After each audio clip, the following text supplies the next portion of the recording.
understand. I've tweeted this, every so often that in the future we're going to look back and be shocked at the idea that we would literally flush fresh water down the toilet. Yeah, totally. Like literally just waste it.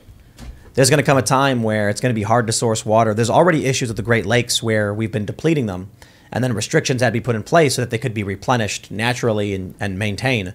Then you get other states, like I think it was Arizona, that was suing, trying to take Great Lakes water, arguing that as part of the United States, we have access to all water sources. Wow. But the Great Lakes Coalition includes, I think, Ontario, Canada, so it's like it's an international treaty. You can't interfere with it. But taking a look now at the entirety of Ohio, I can only say I absolutely hope it really isn't that bad. But hope and a couple, $5 will get you a cup of coffee. So if it were me and I was in the direct impact area of the Ohio River Basin, I'd be filling up. I'd maybe go buy like 10, 50-gallon drums and just fill them up, seal them up. I'm not sure if my ignorance of how bad it actually is would be like considered bliss or is detrimental, because it looks really terrible. But for as much as I'm actually like educated about this kind of stuff, it could be actually no big deal. I don't know. It doesn't look good though. I hope it's no big deal. All the farmland. Yeah. Yeah. I mean, I hope it's no big deal. I hope everyone is totally fine. I hope those chickens just got really tired and went to sleep. You know what I mean?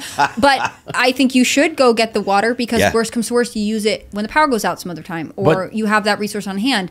My problem is just there is no way to know, and it's hard to know that the only way we get through it is just by waiting to see what happens. We are now in a completely defensive position to this. And nobody trusts the government. I don't even know if defensive is the right way to describe it. Trucker and tourist in the super chat saying, what about the food supply? There's thousands of acres of farmland. Yeah. Yeah. We're all that farmland. I don't know, man. That's my point, though. We only have the ability to react. We don't have any choice but to deal with the consequences. And that is, how do you even prepare for something that could potentially be such a big scale? Like I said, I hope it's totally fine, but how could it be? They just burned a ton of chemicals into the atmosphere. Isn't this what environmentalists always say we should not do? Isn't like the world basically blanketed in radioactive particulates because of all the nuclear bomb tests we did?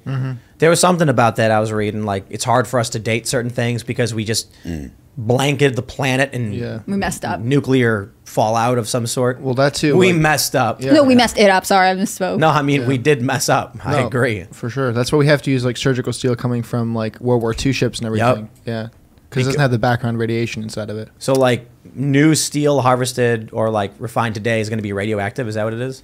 I think so. That's why we literally go down and find those old ships, because it's been kept underneath the water and thus isolated from all that particulate. That's what I understand. Can't we like de-radioactive it or something somehow? Like we're humans, we're pretty smart. We can figure that out, can't we? No idea. I have no idea. No idea. I don't know anything about. Sounds like someone's ready to make $1 billion if they can figure that one out, Phil. Yeah, I'm right? looking at you. Hey, look, I got some studying to do then, apparently. I have How to get the radiation out of metal. Phil Labonte, the face of de-radioactivating metal. I mean,